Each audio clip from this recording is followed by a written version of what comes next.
ساعت 4 صبح بر وقت 20 اکتبر پلنگ وحشی اسکو فرآمده به آخر یک ساکن دهه زنگ نویه اشکوشم در ولایت مختار کوهستان بدخشان حمله آورده است. در نتیجه حیوان وحشی 31 سر چاروای خرد را پاره کرده، باز 8 سر چاروای خرد و 2 سر چاروای کلان شاخدار صاحبخانه را مجروح کرده است.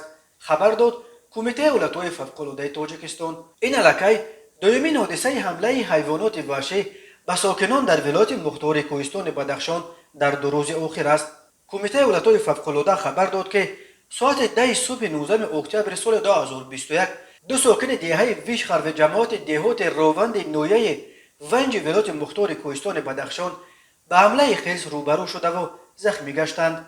خوشبختانه ساکنان سر وقت به کمکشان رسیدند و به بیمارخانه انتقال دادند. در عین زمان وضع سلامتی هر دو معتدل است و دکتران میگویند به آنها خطری تهدید نمی کند.